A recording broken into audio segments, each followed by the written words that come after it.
இந்த மாதிரி எல்லா தேர்வுக்கும் காமனா 10 மாச பயிற்சி வந்து நடத்துறோம். ஸோ இதுக்கு முன்னாடி ஸ்டார்டிங்ல பயிற்சி பற்ற வந்து கொடுத்துருக்கோம். எப்படி ஒரு பாடத்தை அணுகணும், பள்ளி புத்தகத்தை எப்படி படிக்கணும், குரூப் 1 குரூப் 2 மெயின்ஸுக்கு எப்படி படிக்கணும் அப்படிங்கிறத நம்ம வந்து தெளிவா வந்து சொல்லி கொடுத்துருக்கோம். ஸோ அந்த காணொலி வந்து பாத்தீங்க அப்படின்னா உங்களுக்கு ஆட்சியர் கல்வி யூடியூப் சேனல்ல இருக்கும், நீங்க வந்து பாத்துக்கலாம்.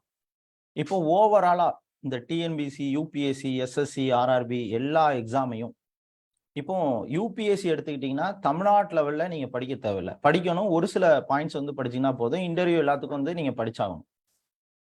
ஸோ இப்போ நம்ம வந்து பாத்தீங்க அப்படின்னா இதே மாதிரி இப்போ ஹிஸ்டரி எடுத்துக்கிட்டீங்கன்னா ஹிஸ்டரியை வந்து நம்ம வந்து எப்படி உடைப்போம் அப்படின்னு வந்து பாத்தீங்கன்னா ஆர்ட்ஸ் அண்ட் கல்ச்சுரல் இந்திய லெவல்ல தமிழ்நாட்டு லெவல்ல வந்து உடைப்போம். அதுக்கப்புறம் மிடிவல் இந்தியா இந்திய லெவல்ல தமிழ்நாட்டு லெவல்ல வந்து உடைப்போம். அதுக்கப்புறம் மாடர்ன் இந்தியா இந்திய லெவல்ல தமிழ்நாட்டு லெவல்ல வந்து உடைப்போம். இப்படி உடைச்சு நம்ம வந்து பாத்தீங்கன்னா தமிழ்நாட்டு லெவலு ஒவ்வொரு டாபிக்லையும் தமிழ்நாட்டு லெவல்லையும் வந்து படிக்கணும், இந்திய லெவல்லையும் வந்து படிக்கணும். ஸோ இதே மாதிரி வந்து பாத்தீங்கன்னா எக்கனாமி எடுத்துக்கிட்டீங்கன்னா, ஜாகிரபி எடுத்துக்கிட்டீங்கன்னா இந்திய லெவல்லையும் தமிழ்நாட்டு லெவல்லையும் வந்து படிக்கணும். அது கூட என்வாயர்மெண்ட் அப்படிங்கக்கூடிய சப்ஜெக்டையும் வந்து படிக்கணும். இதே போல பாலிட்டி கூட இன்டர்நேஷனல் ரிலேஷன்ஷிப் அப்படிங்கிறத வந்து படிக்கணும். இதே மாதிரி எக்கனாமி கூட தமிழ்நாடு எக்கனாமியும் வந்து படிக்கணும். இதே மாதிரி சயின்ஸு கூட சயின்ஸ் அண்ட் டெக்னாலஜி அப்படிங்கக்கூடிய ஒரு மிக முக்கியமான டாபிக்ஸ் இருக்கு, அதையும் நீங்க வந்து ஃபோக்கஸ் பண்ணணும். அது கூட பிசிக்ஸ், கெமிஸ்ட்ரி, பயாலஜி. இப்போ எஸ்எஸ்சி, ஆர்ஆர்பி, யூபிஎஸ்ல சிடிஎஸ், என்டிஏக்கு உங்களுக்கு வந்து சயின்ஸ் வந்து முக்கியம். ஆனா டிஎன்பிசியை பொறுத்தவரையில சயின்ஸுக்கு அவ்வளவு வெயிட்டேஜ் இல்லாம இருந்துகிட்டு இருக்கு. 100 கொஸ்டின்னா ஒரு 4-5 கொஸ்டின் தான் சயின்ஸ்ல வந்து கேட்குறாங்க. அதனால நீங்க பிற பகுதியில அதிகமா நீங்க வந்து ஃபோக்கஸ் பண்ணணும். தென் நடப்பு நிகழ்வு, மேக்ஸ் அப்படின்னு சொல்லி 21 பாடங்களா இதை வந்து உடைக்கிறோம். இப்போ பார்த்துக்கிட்டு இருக்கிறது ஜாகிரபி பாடம் வந்து பார்த்துட்டு இருக்கோம். அதுல இந்தியன் ஜாகிரபியும் தமிழ்நாடு ஜாகிரபியும் வந்து பார்த்துக்கிட்டு இருக்கோம். இந்த ஜாகிரபி பாடத்தை வந்து எப்படி உடைக்கிறோம் அப்படின்னு வந்து பாத்தீங்க அப்படின்னா ஓவராலா இப்போ நீங்க குரூப் 1 குரூப் 2 எதுக்கு படிச்சாலும் நீங்க குரூப் 1 சிலபஸை பேஸ் பண்ணி தான் வந்து படிக்கணும். குரூப் 4 படிக்கிறேன் இதுல சிலபஸ் இல்லைன்னு பல போர்ஷனை வந்து விடாதீங்க, அது உங்களுக்கு தான் ஆபத்து. ஸோ இதுல ஓவராலா வந்து பாத்தீங்க அப்படின்னா ஜாகிரபியை பொறுத்தவரையில ஒரு 30 டாபிக் இருக்கு. இந்த 30 டாபிக்ல தான் என்டையர் கொஸ்டினுமே வந்திருக்கும். இதை பேஸ் பண்ணி தான் நம்ம வந்து ரிசர்ச் பண்ணி ஆட்சியர் கல்வியோட யூபிஎஸ்சி புக்கா இருக்கட்டும், டிஎன்பிசி புக்கா இருக்கட்டும், எல்லாமே ரிசர்ச் பண்ணி விட்டதுக்கான காரணம் எல்லா எக்ஸாமுக்கும் நீங்க வந்து காமனா ப்ரிப்பேர் பண்ணலாம். அது எதை படிக்கணும், எதை விடணும் அப்படிங்கிறத இந்த 3 புத்தகமே உங்களுக்கு வந்து தமிழ் பகுதியும் சரி, யூபிஎஸ்சி, டிஎன்பிசி, குரூப் 1 குரூப் 2 எல்லாத்துக்கும் கரெக்டான கைடன்ஸ் வந்து கொடுக்கும். ரைட்டா? அதை பேஸ் பண்ணி தான் நம்ம வந்து வகுப்பு எடுத்துட்டு இருக்கோம். இன்னைக்கு பார்க்கக்கூடியது ஏற்கனவே ரிவர் சிஸ்டம் வந்து பார்த்துட்டு இருக்கோம். அதுக்கு இன்னும் 2 கிளாஸ் வந்து தேவைப்படும். ஸோ அதுல ரிவர் சிஸ்டத்தை தாண்டி இப்போ வந்து டிரான்ஸ்போர்ட் டாபிக்கு வந்து போகிறோம். இந்த டிரான்ஸ்போர்ட் அப்படிங்கக்கூடிய போக்குவரத்தை நம்ம வந்து எப்படி உடைப்போம் அப்படின்னா போக்குவரத்து துறை இதுல இம்பார்ட்டன்ட் டனல்ஸ் ஓரியன்டா வந்து பாத்தீங்க அப்படின்னா படிப்போம். இம்பார்ட்டன்ட் டனல்ஸ் ஓரியன்டா வந்து படிப்போம். அது வந்து நீங்க வந்து தெரிஞ்சுக்கணும். ரைட்டா? ஸோ அதுக்கப்புறம் வந்து பாத்தீங்கன்னா டிரான்ஸ்போர்ட்டை எப்படிலாம் வந்து உடைக்கிறோம் அப்படிங்கிற வந்து பாருங்க. இந்த டாபிக் வரைக்கும் இம்பார்ட்டன்ட் டனல்ஸ் ஓரியன்டா வந்து படிக்கணும். அதுக்கப்புறம் இம்பார்ட்டன்ட் ரயில்வே ஓரியன்டா வந்து படிக்கணும். இம்பார்ட்டன்ட் துறைமுகங்கள் ஓரியன்டா படிக்கணும். இதே மாதிரி வாட்டர்வே வந்து படிக்கணும். நேஷனல் ஹைவே வந்து படிக்கணும். ஏர்போர்ட் சம்பந்தமா வந்து படிக்கணும். இது கூட நீங்க வந்து மெட்ரோ, இப்போ ரயில்வே எடுத்துக்கிட்டீங்கன்னா மெட்ரோ ஸ்டேஷன்ஸ் இது சார்ந்த விஷயங்களும் வந்து படிப்பீங்க. டிரான்ஸ்போர்ட் எப்படி ரிவர் வெயிட்டா உள்ள டாபிக்கோ இதே மாதிரி டிரான்ஸ்போர்ட் அப்படிங்கக்கூடிய டாபிக்கும் வெயிட்டா உள்ள டாபிக். ஸோ இன்னைக்கு பார்க்கக்கூடியது ரயில்வே டாபிக் வந்து படிக்கப்படும். இந்த ரயில்வேல உங்களுக்கு இம்பார்ட்டன்ட் கரண்ட் அஃபேர்ஸ் ஓரியன்டா வந்து படிச்சுக்கணும். அதே மாதிரி ரயில்வே ஜோன்ஸ் எந்தெந்த ஜோன்ஸ் எங்கெங்க இருக்கு அந்த ஜோன்ஸ் வந்து படிச்சுக்கணும். ஸோ ரயில்வே ஓரியன்டா இப்போ ரீசெண்டா கவர்மெண்ட்ஸ் வந்து பாத்தீங்கன்னா அனௌன்ஸ்மெண்ட் வந்து பண்ணுவாங்க.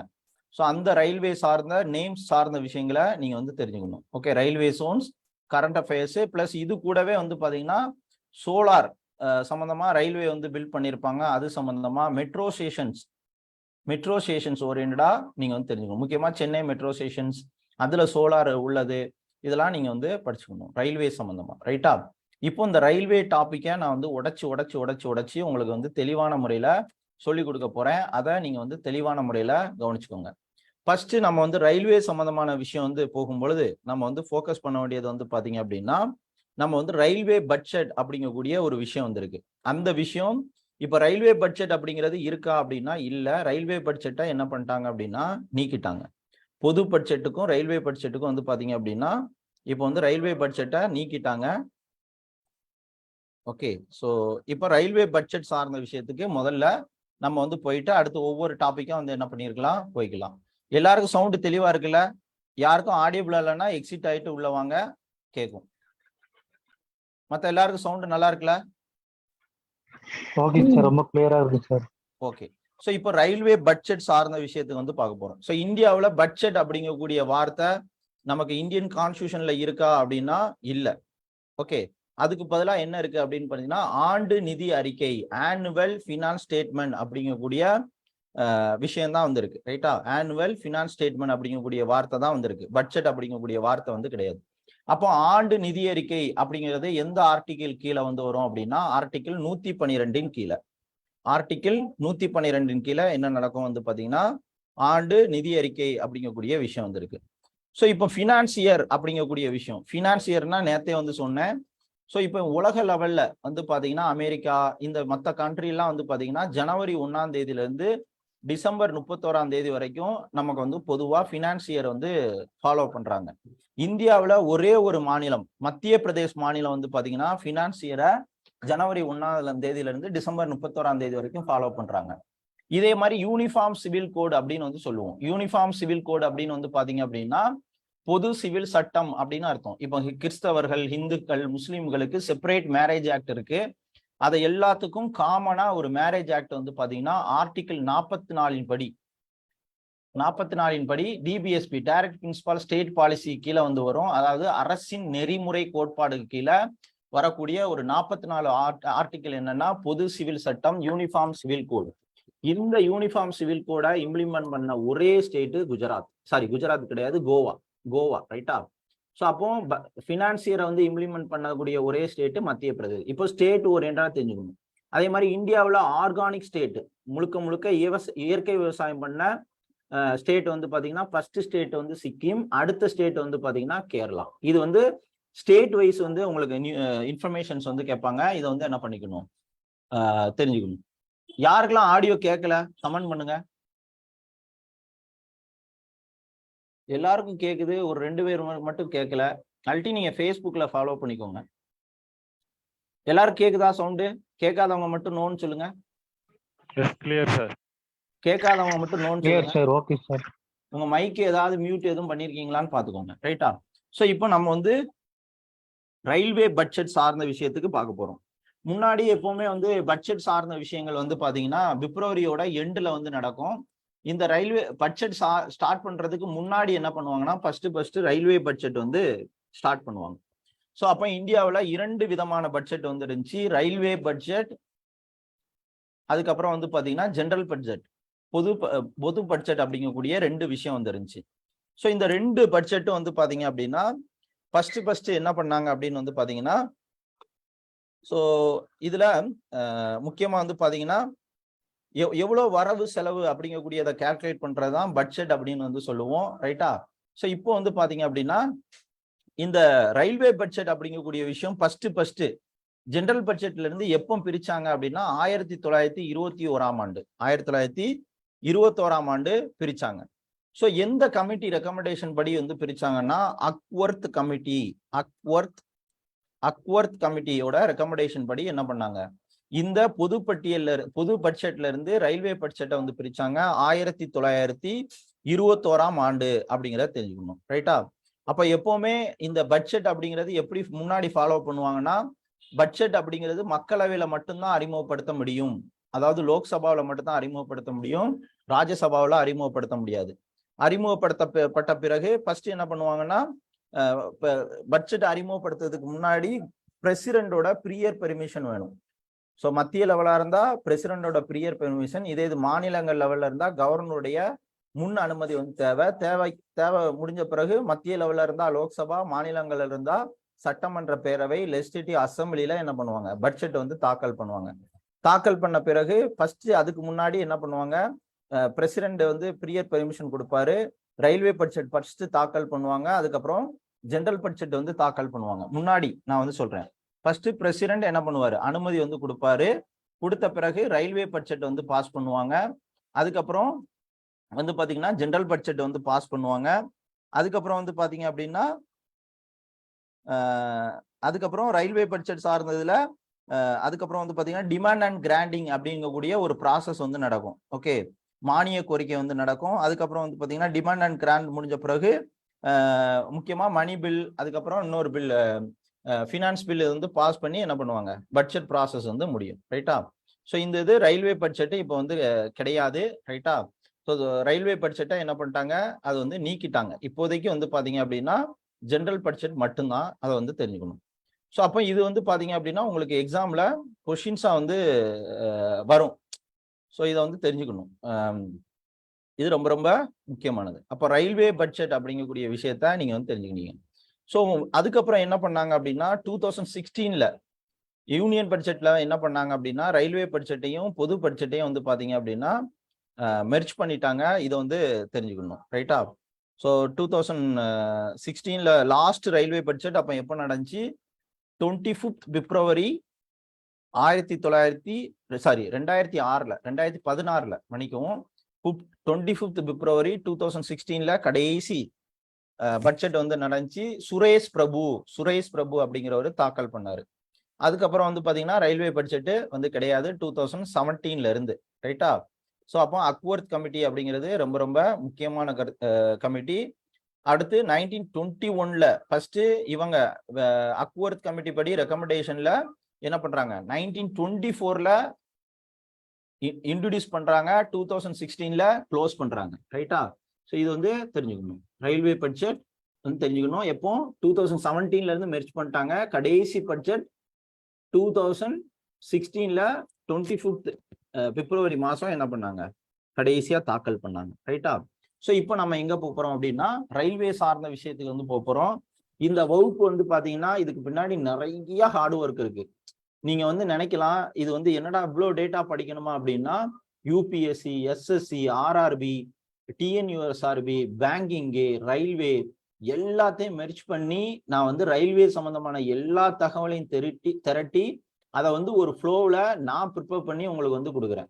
நீங்க வந்து பாத்தீங்க அப்படின்னா இதோட வேல்யூஸ் நீங்க வந்து தெரிஞ்சுக்கணும். இது வந்து இனிமே நீங்க புத்தகத்துல போய் தேடி படிச்சு கிட்டத்தட்ட 5 வருஷத்துக்கு மேல ஆகும். என்னோட நான் ப்ரிப்பேர் பண்ண சோர்ஸ் எல்லாத்தையும் ஒருங்கிணைச்சு உங்களுக்கு வந்து கொடுத்துட்டு இருக்கேன். இதை கத்துக்கிட்டு இதை வந்து ஒரு வணிக நோக்கத்தோட நீங்க வந்து மாத்தாம 4 பேருக்கு ஃப்ரீயா உங்க ஊர்ல உங்களுக்கு தெரிஞ்சவங்களுக்கு வந்து சொல்லி கொடுங்க. கல்வியை எவ்வளவுக்கு எவ்வளவு இலவசமா வந்து கொண்டு போக முடியுமோ ஸோ அதுக்கு நீங்க வந்து பாத்தீங்கன்னா ஆட்சியர் கல்வியோட கை கோருங்க. ரைட்டா? ஸோ அடுத்து ரயில்வே சார்ந்த விஷயத்துக்கு போயிடுவோம். ரயில்வே முடிச்ச பிறகு போர்ட் சம்பந்தமானதுக்கு போயிடுவோம். துறைமுகம் சம்பந்தமா, டிரான்ஸ்போர்ட்ல நான் துறைமுகம் சொல்ல மறந்துட்டேன்னு நினைக்கிறேன். ஓகே, ஸோ இது கூட போர்ட்டு வந்து சொல்லியிருக்கேன். ரயில்வே, போர்ட்டு, அடுத்து வாட்டர்வே, நேஷனல் ஹைவே, ஏர்போர்ட்டு, அதுக்கப்புறம் இம்பார்ட்டன்ட் டனல்ஸ், ரீசன்ட் கரண்ட் அஃபேர்ஸை எல்லாத்தையும் மெர்ஜ் பண்ணி பக்காவான முறையில என்ன பண்ணிடுறேன் அப்படின்னா இது பண்ணிடுறேன். ஓகே, ஸோ இப்போ வந்து பாத்தீங்க அப்படின்னா நம்ம வந்து பார்க்க போறது இந்தியாவோட ரயில்வே. உங்களுக்கு இது எந்த டாபிக்ல வந்து வரும் அப்படின்னா யூபிஎஸ்சி எக்ஸாம், ஐஏஎஸ் எக்ஸாம்ல மெயின்ஸ்ல பேப்பர் 3 வந்து இருக்கு. ரைட்டா? நான் ஐஏஎஸ் எக்ஸாமோட புக்கு யூபிஎஸ்சி 2-in-1 வந்து உங்களுக்கு வந்து கொடுத்துருக்கேன் இல்லையா? ஸோ அதுல சாரி நீங்க வந்து படிக்கக்கூடியது வந்து கம்மியா படிச்சீங்கன்னா போதும். அதை எல்லா எக்ஸாமுக்கும் நீங்க என்ன பண்ணிக்கலாம் அப்படின்னா ஒருங்கிணைச்சு நீங்க வந்து தெளிவான முறையில படிச்சு அழகா வந்து சூப்பரா வந்து படிச்சுக்கலாம். இப்போ ஓவராலா யூபிஎஸ்சி மெயின்ஸ்ல மொத்தம் ஜெனரல் ஸ்டடீஸ்ல 4 பேப்பர் வந்து உண்டு. அதுல ஜெனரல் ஸ்டடீஸ் 3ல வந்து பாத்தீங்கன்னா ஓகே, ஜெனரல் ஸ்டடீஸ் 3ல உங்களுக்கு வந்து Indian economy, science and technology, international security, environment இதெல்லாம் வந்து வரும். ஸோ அந்த டாபிக்கை வந்து எடுத்துக்கிட்டீங்க அப்படின்னா அதுல உங்களுக்கு வந்து எக்கனாமிக் கீழே இதே மாதிரி உங்களுக்கு இதுல டிஎன்பிசில குரூப் 1ல வந்து பாத்தீங்க அப்படின்னா பேப்பர் 4ல உங்களுக்கு வந்து எக்கனாமிக் கீழே டிரான்ஸ்போர்ட் வந்து வரும். இதே மாதிரி குரூப் 2 மெயின்ஸ்லயும் எக்கனாமிக் கீழே டிரான்ஸ்போர்ட் டாபிக்ஸ் வந்து வரும். அப்போ இந்த டாபிக்ஸை நீங்க என்ன பண்ணிக்கணும் அப்படின்னா தெளிவான முறையில தெரிஞ்சுக்கணும். டிரான்ஸ்போர்ட் சம்பந்தமா என்ன பண்ணுவாங்க, கண்டிப்பா ஒரு கொஸ்டின்ஸ் வந்து பாத்தீங்க அப்படின்னா கேட்பாங்க.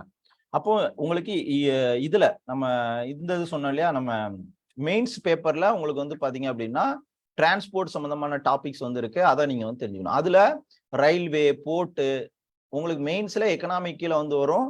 ப்ரிலிம்ஸ்ல ஜியோகிராபிக்லயும் வந்து படிச்சுக்கலாம், இல்ல எக்கனாமிக்லயும் டிரான்ஸ்போர்ட் அப்படிங்கக்கூடிய டாபிக்ஸ் கீழே வந்து படிச்சுக்கலாம். அது உங்க விருப்பம் தான். ரைட்டா? அப்போ யூபிஎஸ்சி மெயின்ஸ்லயும் என்ன பண்றாங்க அப்படின்னா 4 பேப்பர் வந்திருக்கு. அந்த பேப்பர் 1 எஸ்ஏ, பேப்பர் 2, 3, 4 வந்திருக்கு இல்லையா? ஸோ இந்த பேப்பருக்கு கீழே ஜெனரல் ஸ்டடீஸ் 3க்கு கீழே எக்கனாமி கீழே உங்களுக்கு வந்து பாத்தீங்கன்னா இம்பார்ட்டன்ட் டிரான்ஸ்போர்ட் அப்படிங்கக்கூடிய டாபிக்ஸ் கீழே உங்களுக்கு வந்து பாத்தீங்கன்னா மெயின்ஸ் டாபிக்ஸ் வந்து வரும். அதுலயும் நீங்க வந்து படிச்சுக்கணும். அப்போ நீங்க படிக்கக்கூடிய தகவலை கரெக்டா தொகுத்து வச்சுக்கணும். அங்கங்க வந்து எழுதாம இது எக்கனாமி கீழே, இன்ஃப்ராஸ்ட்ரக்சர் கீழே, ரயில்வே, டிரான்ஸ்போர்ட், ஏர்போர்ட் இதெல்லாம் வந்து இருக்கு. இதை நம்ம வந்து படிச்சுக்கணும். நீங்க எழுத போறது மெயின்ஸுக்கு 2 பக்கம் 3 பக்கம் தான். அந்த 3 பக்கத்துக்கு ஒரு கொஸ்டினோட கீவேர்டு இருக்கும். அந்த கீவேர்டை பிடிச்சிக்கிட்டீங்கன்னா என்ன பண்ணலாம், என்டையர் போர்ஷனையும் நீங்க வந்து கம்ப்ளீட் பண்ணிடலாம். அப்போ நீங்க என்ன பண்ணுங்க, அதுபடி ப்ராப்பரா வந்து எழுதுங்க. யூபிஎஸ்சி 2-in-1ல ப்ரிலிம்ஸ் மெயின்ஸ் 2க்குமே நான் வந்து இன்டகிரேட் பண்ணி வந்து கொடுத்துருக்கேன். இதே மாதிரி தான் ஜிகே புக்கில் வந்து கொடுத்துருக்கேன். அப்போ நீங்க என்ன பண்ணலாம், ப்ரிலிம்ஸையும் மெயின்ஸையும் ஒரே பாத்துல நீங்க வந்து ப்ரிப்பேர் பண்ணலாம். தனித்தனியா ப்ரிப்பேர் பண்ணணும் வந்து கிடையாது. பக்காவா ஒரே பாத்துல நீங்க வந்து என்ன பண்ணிக்கலாம், ப்ரிப்பேர் பண்ணிக்கலாம். யூபிஎஸ்சி மெயின்ஸையும் ப்ரிலிம்ஸையும். ரைட்டா? ஸோ இப்போ இதே மாதிரி உங்களுக்கு டிஎன்பிசிலையும் குரூப் 1லையும் குரூப் 2லையும் வந்து டிரான்ஸ்போர்ட் சம்பந்தமா வந்து கண்டிப்பா வந்து கேட்பாங்க. இப்போ ரயில்வே சம்பந்தமான தகவலை நம்ம வந்து போயிடுவோம். ஸோ ஃபர்ஸ்ட் ரயில்வே சம்பந்தமா வந்து பார்த்துக்கணும். ஸோ உங்களுக்கு ரேங்க் ஓரியன்டா வந்து கேட்பாங்க. ரேங்க் ஓரியன்டா அப்படின்னா நான் வந்து ரிவர் டாபிக்ஸ் வந்து நடத்தினேன். இந்த ரிவர் டாபிக்ஸ் எலிமினேஷன் டெக்னிக் உங்களுக்கு வந்து சொல்லி தரல. எலிமினேஷன் டெக்னிக் அப்படின்னா நம்ம வந்து ரிவரை வந்து உடைக்கிறோம். எப்படி Indus river, Brahmaputra river, peninsula ரிவர்னு வந்து உடைக்கிறோம். அப்ப என்ன பண்ணுவாங்க அப்படின்னா காவேரி ரிவர் வரக்கூடிய இடத்துல கங்கை ரிவர்னு வந்து மாத்துவாங்க. பிரம்மபுத்திரா ரிவர்னு வரக்கூடிய இடத்துல இண்டஸ் ரிவர்னு வந்து மாத்துவாங்க. இந்த மாதிரி நேம்ஸ் வந்து மாத்துவாங்க. இந்த மாதிரி லென்த்தை மாத்துவாங்க, டிஸ்டன்ஸ் வந்து மாத்துவாங்க. அதே மாதிரி இப்போ சொல்லக்கூடிய ரேங்கையும் வந்து மாத்துவாங்க. ஓகே. ஸோ ஆசியாவில் இந்தியன் ரயில்வே வந்து பாத்தீங்கன்னா 2வது இடம். ஸோ ஆசியாவில் 2வது இடம். ஆசியன் ரயில்வேல இந்தியன் ரயில்வே 2வது இடம். உலக லெவல்ல வந்து பாத்தீங்கன்னா இந்தியன் ரயில்வே 4வது இடம். ஸோ ஃபர்ஸ்ட் உங்களுக்கு யுஎஸ்ஏ, அடுத்து ரஷ்யா, அடுத்து சீனா.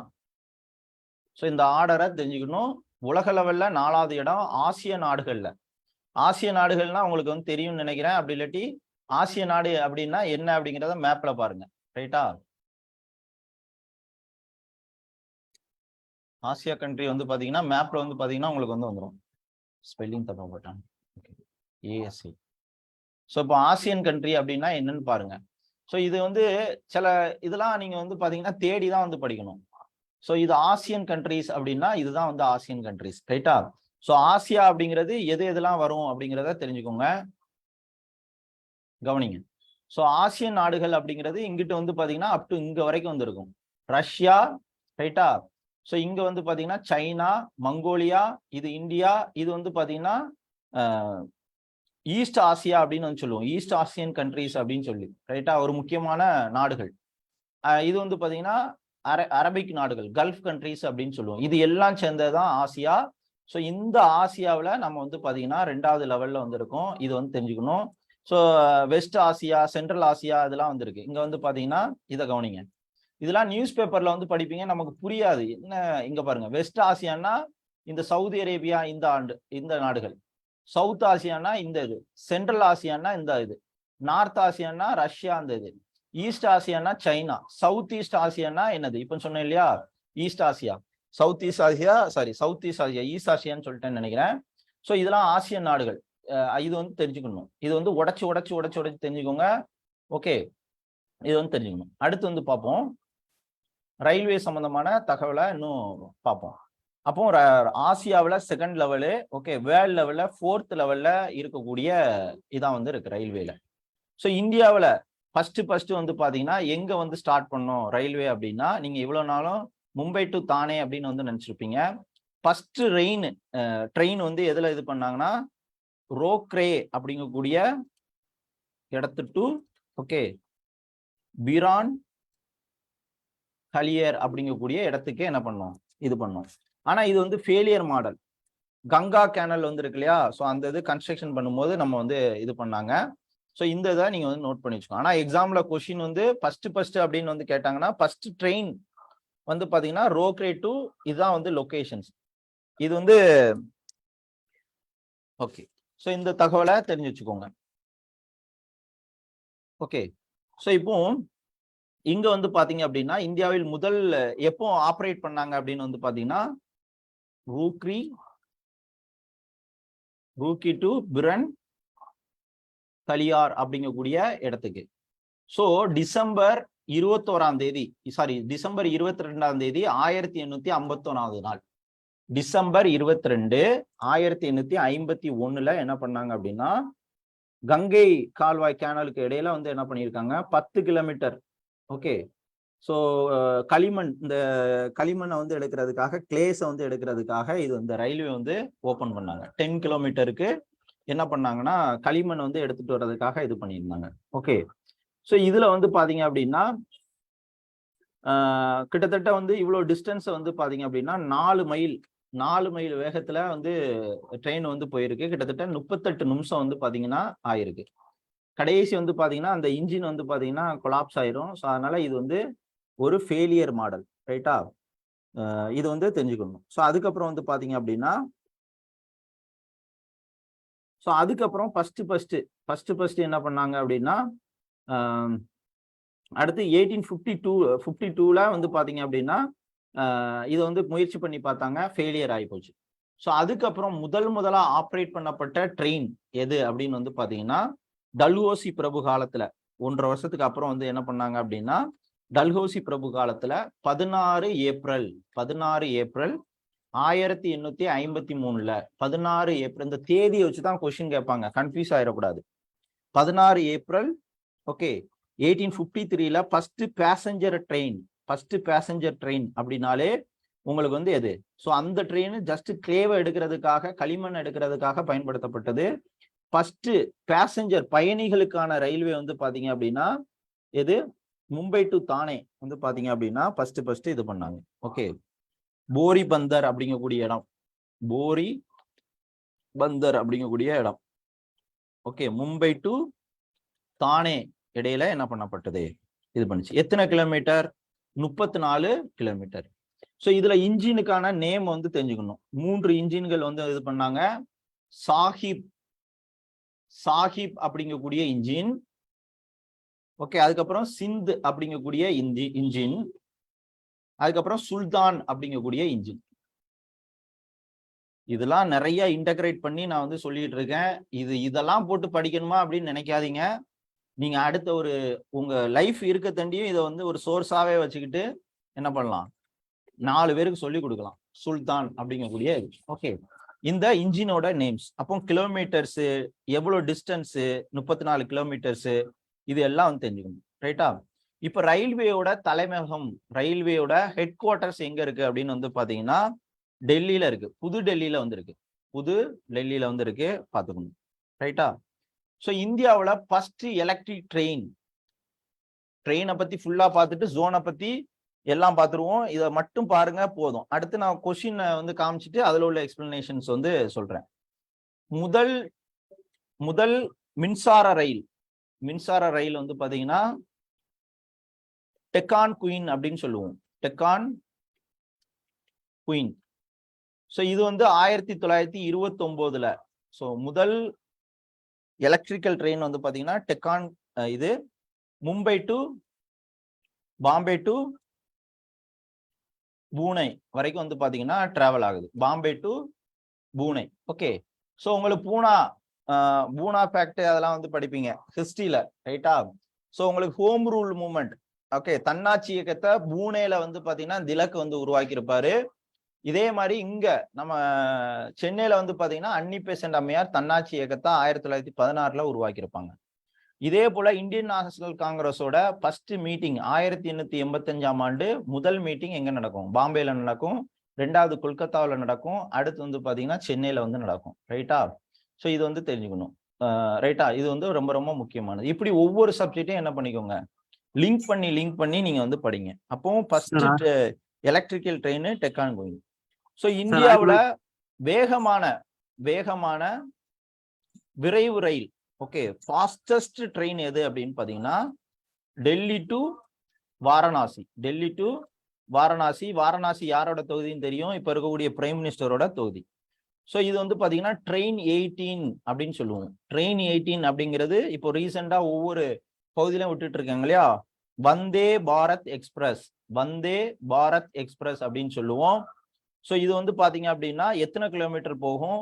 1 ஹவருக்கு 160 கிலோமீட்டர் போகும். வந்தே பாரத் ட்ரெயின் அப்படிங்கிறது Delhi to Varanasi first train, train 18 சொல்லுவாங்க.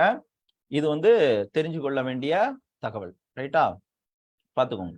ஸோ அடுத்த வந்து பாத்தீங்கன்னா இந்தியாவோட டோட்டல் டிஸ்டன்ஸ் வந்து பாத்தீங்கன்னா 65,000 கிலோமீட்டர் டிஸ்டன்ஸ் வந்து பாத்தீங்கன்னா ட்ராக் லென்த் வந்து இருக்கு. ஓவராலா ரூட், டோட்டல் ரூட் வந்து பாத்தீங்கன்னா டோட்டல் ரூட் 65,000. ஓகே, கிலோமீட்டர் எவ்வளவு ட்ராக் அப்படின்னு வந்து பாத்தீங்கன்னா 1,15,000 கிலோமீட்டர் வரைக்கும் வந்து பாத்தீங்கன்னா இதோட இது வந்து இருக்கு, ரைட்டா? லென்த் வந்து இருக்கு, ட்ராக்கோட லென்த் வந்து இருக்கு.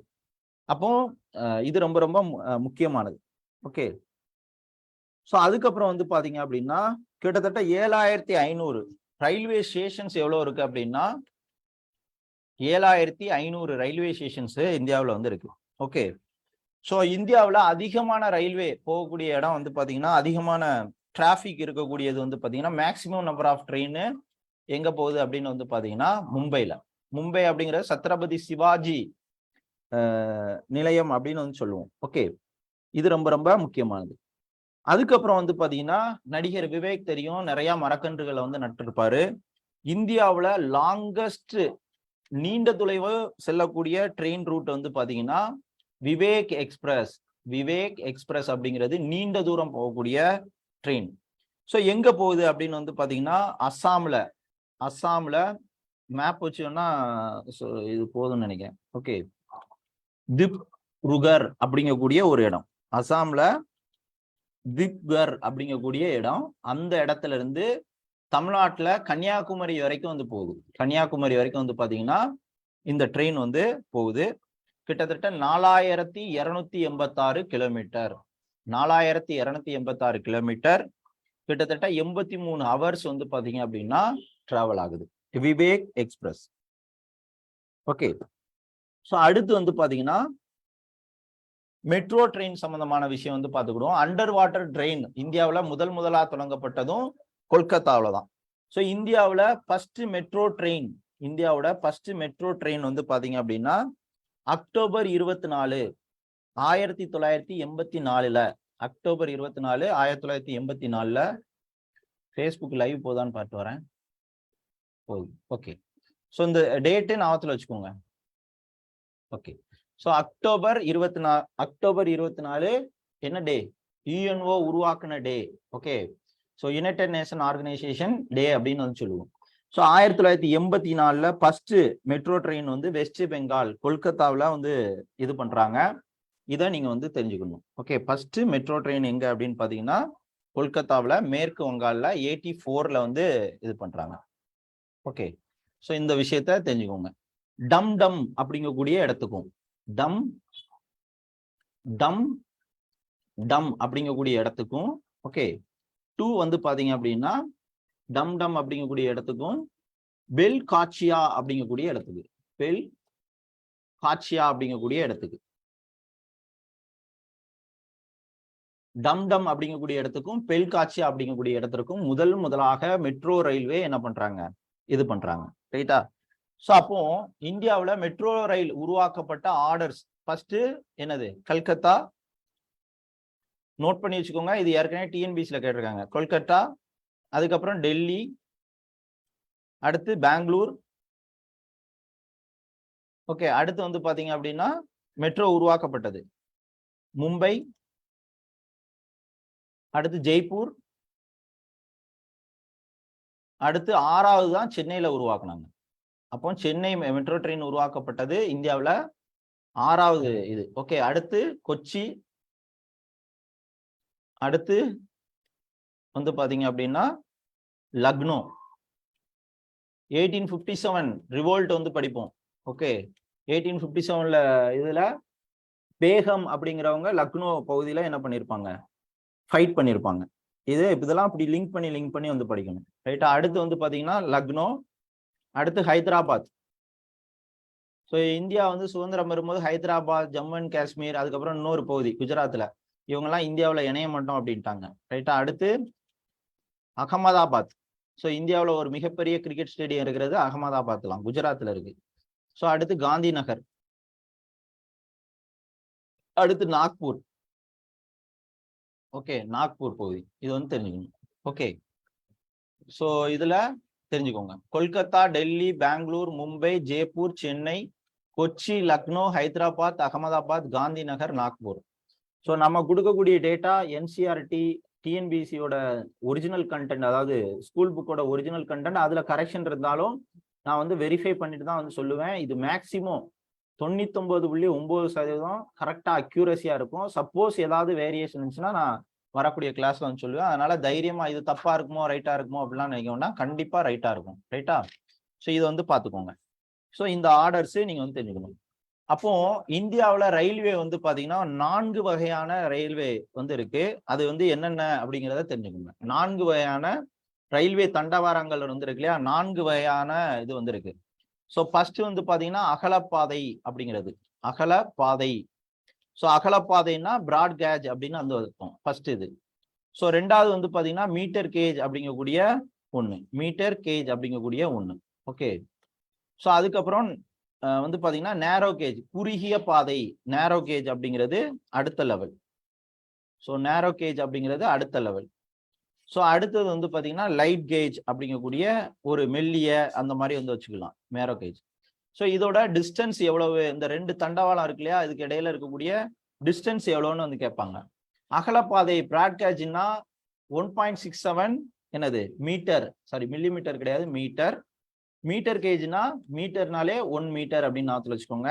நேரோ அப்படிங்கிறது 0.762, 0.762. அதுக்கப்புறம் லைட் மிதமான மெல்லிய அப்படிங்கிற மாதிரினா 0.610. ஸோ இந்த லெவலை ஞாபகத்துல வச்சுக்கணும். அகலப்பாதைன்னா 1.67, மீட்டர் கேஜ்னா 1, நேரோன்னா 0.762, அதுக்கப்புறம் லைட் கேஜ்னா 0.610 அப்படிங்கிறத ஞாபகத்துல வச்சுக்கோங்க. ரைட்டா? ஸோ இந்தியாவில் வந்து பாத்தீங்க அப்படின்னா ஓகே, ரயில்வே மண்டலங்கள் சார்ந்த விஷயங்களை வந்து பார்க்க போறோம். ஒவ்வொரு மண்டலங்களையும் நம்ம வந்து தெளிவான முறையில வந்து பார்ப்போம். ஸோ அடுத்து இது வந்து இந்த டாபிக்ஸ்ல இருந்து இதுல வந்து கொஸ்டின்ஸ் வந்து அடிக்கடி வந்து கேட்பாங்க. ரைட்டா? ஸோ ரயில்வே சார்ந்த விஷயத்துல நம்ம வந்து பார்ப்போம் ரயில்வேல. ஓகே, ஸோ இந்த இமேஜ் வந்து பார்த்துக்கோங்க. ஸோ உங்களுக்கு மேப்பை எடுத்துக்கிட்டீங்க அப்படின்னா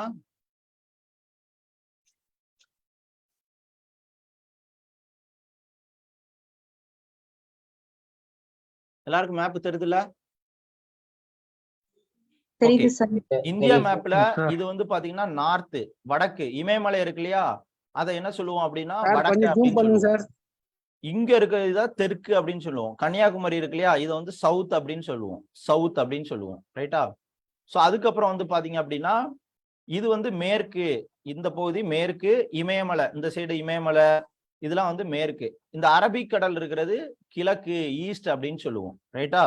ஸோ இது வந்து கிழக்கு. வடக்கு மேற்கு இன்னும் நிறைய பேர் வந்து பாத்தீங்கன்னா தெரியாம இருப்பீங்க, அதனால வந்து பாத்துக்கோங்க. ஸோ இதுல என்னென்ன இது வந்து இருக்கு அப்படிங்கிறத வந்து பாருங்க. ரைட்டா? ஸோ இது வந்து பாத்தீங்கன்னா உங்களுக்கு ஒவ்வொரு லொகேஷனையும் நான் வந்து சொல்றேன், ஒவ்வொரு லொகேஷனையும் நான் வந்து சொல்றேன். இந்த ஜோன்ஸ் வந்து எப்படி பிரிச்சிருக்காங்க அப்படிங்கிறத வந்து பாருங்க. இது நார்த்து, இது வெஸ்ட், இது ஈஸ்ட், இது வந்து சவுத்து. அப்போ ஒவ்வொரு சோனையும் என்ன பண்ணிருப்பாங்கன்னா தனித்தனியா வந்து உடைச்சிருப்பாங்க. ரைட்டா? ஸோ இந்த வெஸ்டர்ன் ஜோன், வெஸ்ட் பகுதியில என்ன இருக்கு அப்படின்னு வந்து பாத்தீங்கன்னா ஓகே மும்பை வந்து இருக்கு. ஸோ வெஸ்ட் ஜோன்ல மும்பை வந்து இருக்கு. ஒவ்வொரு இதையும் நீங்க வந்து தெளிவா வந்து பாத்துக்கோங்க. ரைட்டா? ஃபர்ஸ்ட் நார்த்ல இருந்து பார்ப்போம். நார்த்ல வந்து பாத்தீங்கன்னா நார்த்தை வந்து என்ன பண்றோம் அப்படின்னா ஓகே, ஸோ நார்த்தை ஒவ்வொன்றா வந்து உடைக்கிறோம். வடக்க வந்து நார்தர்ன் அண்ட் நார்த் ஈஸ்ட்னு வந்து உடைக்கிறோம். வடக்கு பகுதி, வடகிழக்கு பகுதின்னு வந்து உடைக்கிறோம். ரைட்டா?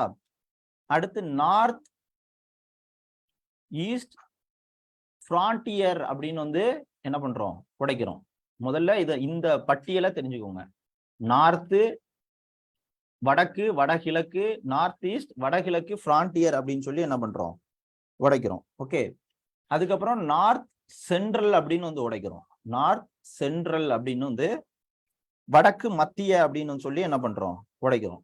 அதுக்கப்புறம் நார்த் ஈஸ்ட் மாதிரி நார்த் வெஸ்ட்னு வந்து உடைக்கிறோம். நார்த் ஈஸ்ட் மாதிரி நார்த் வெஸ்ட்னு வந்து உடைக்கிறோம். இதை முதல்ல தெளிவா வந்து தெரிஞ்சுக்கணும்.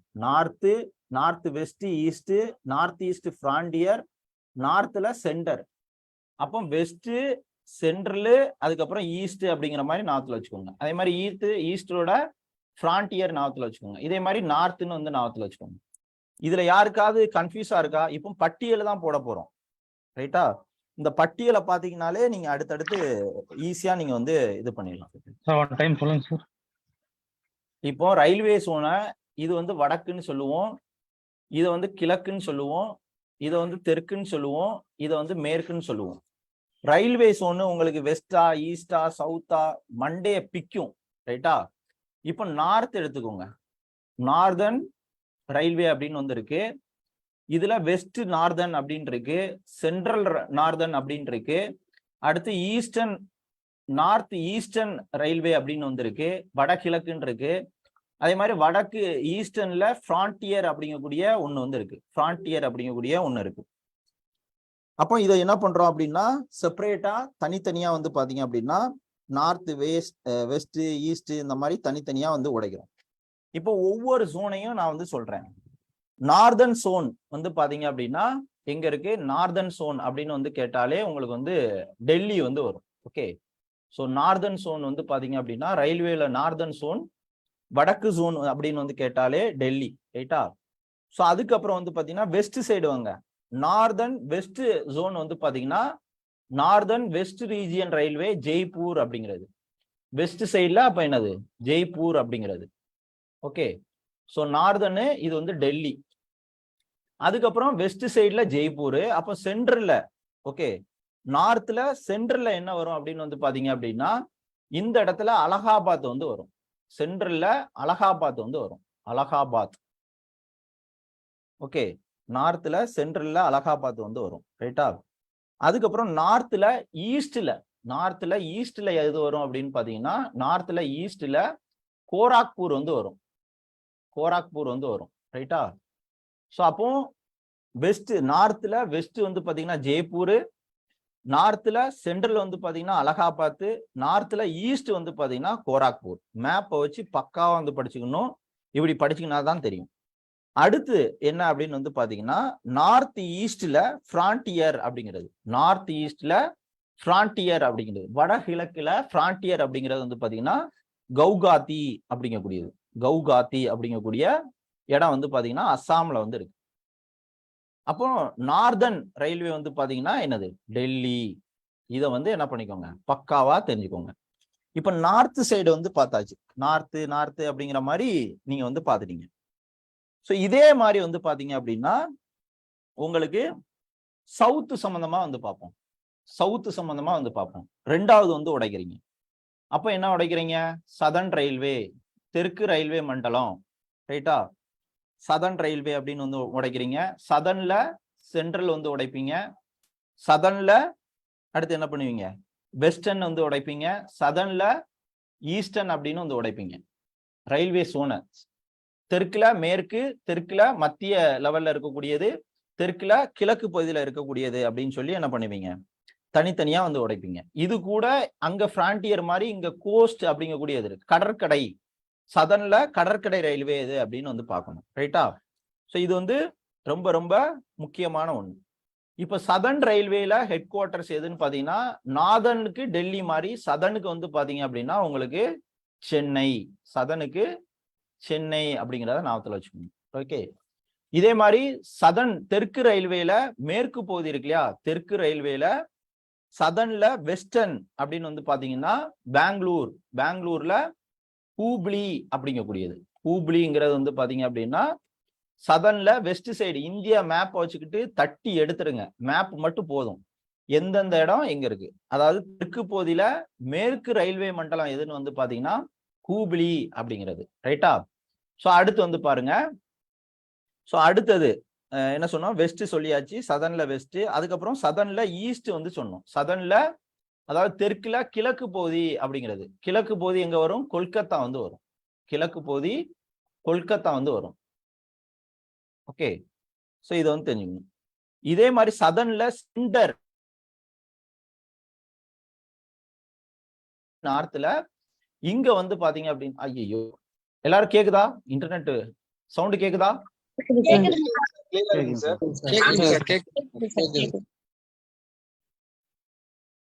சார்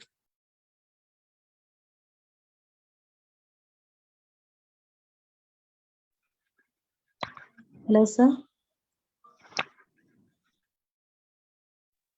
சார் இப்ப ஸ்டாப் ஆயிடுச்சுங்க சார், சுத்தமா கேட்கலீங்க. நார்த்ல சென்டர்னா அலகாபாத், சவுத்ல சென்ட்ரல்னா என்னது செகந்தராபாத், நார்த்ல வெஸ்ட்னா ஜெய்ப்பூர், சவுத்ல வெஸ்ட்னா ஹூப்ளி, ரைட்டா? சோ இதே மாதிரி நார்த்ல ஈஸ்ட்னா உங்களுக்கு வந்து பாத்தீங்க அப்படின்னா கோராக்பூர், இதே மாதிரி சவுத்ல ஈஸ்ட்னா கொல்கத்தா. இப்படி என்ன பண்றீங்க, தனித்தனியா என்ன பண்றீங்க, உடைக்கிறீங்க. இப்போ ரெண்டாவது டைப் ஆஃப் டேட்டா நீங்க வந்து கத்துக்கிட்டீங்க. அடுத்து என்ன சொன்னேன், வெஸ்டர்ன் ரயில்வே, இதே மாதிரி ஈஸ்டர்ன் ரயில்வே, இதே மாதிரி நார்தர்ன் ரயில்வே, இதே மாதிரி சென்ட்ரல். புரியல? சவுண்ட் கொஞ்சம் இடையில இன்டர்ஃபேஸ். ஓகே நான் அடுத்து சொல்றேன். அடுத்து நார்த், அடுத்து சென்ட்ரல், அடுத்து வந்து பாத்தீங்கன்னா சவுத். இது ரெண்டாவது வகை. முதல்ல நார்த்த ஃபுல்லா உடைச்சோம், மேற்கு கிழக்கு சென்டர் அப்படின்னு சொல்லி. அடுத்து இந்த காமனா இருக்கக்கூடிய மேற்கு கிழக்கு வடக்கு தெற்க என்ன பண்றோம், தனித்தனியா வந்து உடைக்கும். இப்ப சென்ட்ரல் ரயில்வே அப்படின்னு வந்து கேட்டாங்கன்னா என்னது, மும்பை. சென்ட்ரல் ரயில்வேன்னு கேட்டாங்கன்னா மும்பை, ரைட்டா? சென்ட்ரல் ரயில்வேன்னு கேட்டாலே மும்பை அப்படிங்கறத வந்து போட்டுக்கோங்க. ஈஸ்டர்ன் ரயில்வே, ஓகே, சவுத் ஈஸ்டுக்கும் ஈஸ்டர்னுக்கும் சேம் தான். என்னது, கொல்கத்தா. கொல்கத்தா வந்து பாத்தீங்கன்னா ஈஸ்டர்ன் ரயில்வே. சென்ட்ரலுக்கு மும்பை, ஆனா மேற்கு பகுதியில் தான் இருக்கும், ஆனா சென்ட்ரலுக்கு மும்பை தான், ரைட்டா? அதுக்கப்புறம் வந்து பாத்தீங்கன்னா நார்தர்ன் ரயில்வே, உங்களுக்கு வந்து ஏற்கனவே சொல்லிட்டேன், டெல்லி. ஓகே, வெஸ்டர்ன் வந்து பாத்தீங்கன்னா மும்பை. சோ வெஸ்டர்ன் வந்து பாத்தீங்கன்னா மும்பை. சென்ட்ரலும் மும்பை தான், வெஸ்டர்னும் மும்பை தான் அப்படிங்கிறத என்ன பண்ணிக்கோங்க, தெளிவான முறையில தெரிஞ்சுக்கோங்க. சோ அடுத்து வந்து பாத்தீங்க அப்படின்னா, ஓகே, அடுத்தது நீங்க வந்து பார்க்க வேண்டியது, ஸோ இந்த லொகேஷன் ரொம்ப ரொம்ப முக்கியமானது. ஸோ அதுக்கப்புறம் வந்து பாத்தீங்கன்னா சதர்ன் ரயில்வேயோட ஹெட் குவார்ட்டர்ஸ் உங்களுக்கு வந்து தெரியும், என்னது, எது, சென்னை. இப்போ சதர்ன்ல உங்களுக்கு வந்து சவுத் கோஸ்ட் சொல்லாம மறந்துட்டேன். சவுத் சைட்ல கோஸ்ட் சம்பந்தமா கடற்கரைக்குள்ள மண்டலம் எதுன்னு வந்து பாத்தீங்கன்னா சவுத் கோஸ்ட்ல என்ன அப்படின்னு வந்து பாத்தீங்கன்னா இந்த இடத்துல விசாகப்பட்டினம் அப்படிங்கக்கூடிய பகுதி வந்து வரும். விசாகப்பட்டினம்.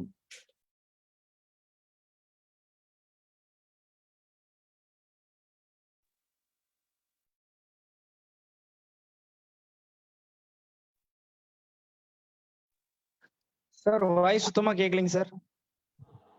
சார் சவுத்ல சென்டர் கொல்கத்தாவில் வந்து இருக்கு.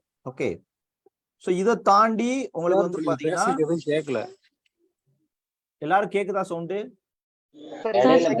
கிளியரா கேட்கல சார். எதுல கேட்கல சார்? பிஃபோர் 20 செகண்ட்ஸ் எதுவுமே கேட்கலீங்க சார். இப்போ தானே, லாஸ்ட் தானே? ஆமாங்க சார், ஆமாங்க. ஓகே, என்னன்னு தெரியல, பார்ப்போம். இன்டர்நெட் எதுவும் பிரச்சனையான்னு தெரியல. ஓகே, ஸோ இப்போ நம்ம வந்து என்ன பார்த்துட்டு இருக்கோம், நார்த்தோட ஹெட் குவார்ட்டர்ஸ் டெல்லி, சவுத்தோட ஹெட் குவார்ட்டர்ஸ் சென்னை, இதே மாதிரி வெஸ்ட்டுக்கு வந்து பார்த்தீங்கன்னா மும்பை, சென்ட்ரலுக்கும் மும்பை தான். ஈஸ்ட் வந்து பார்த்தீங்கன்னா கொல்கத்தா. இதே மாதிரி சவுத் சைட்ல கோஸ்டலுக்கு வந்து பார்த்தீங்கன்னா விசாகப்பட்டினம் அப்படிங்கிறத ஞாபகத்தில் வச்சுக்கோங்க, ரைட்டா? இது ரொம்ப ரொம்ப முக்கியம். கொல்கத்தா மெட்ரோவுக்கு தலைமையகம் வந்து பாத்தீங்கன்னா கொல்கத்தா தான். இதே மாதிரி சவுத் ஈஸ்ட் அப்படிங்கக்கூடிய ஒரு லொகேஷன் இருக்கு. சவுத் ஈஸ்ட்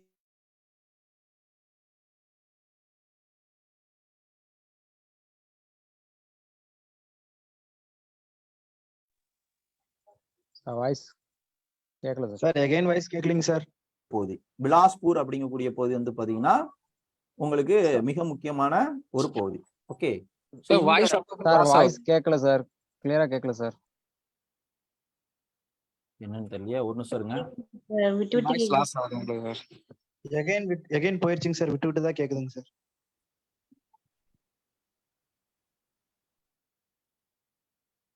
தெரியல.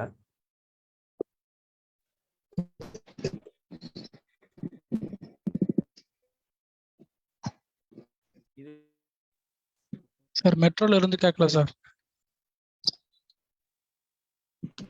சார் கொல்கத்தா தான் மெட்ரோ ஹெட்னு சொன்னீங்க சார். அதுல இருந்து அதுக்கப்புறம் எதுவுமே கேட்கலைங்க சார்.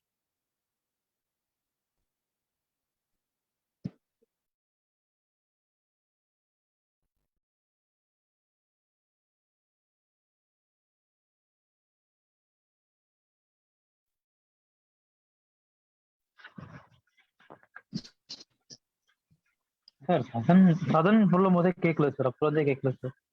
பொறுங்க நெட் கனெக்ட் ஆயிட்டு இருக்கு.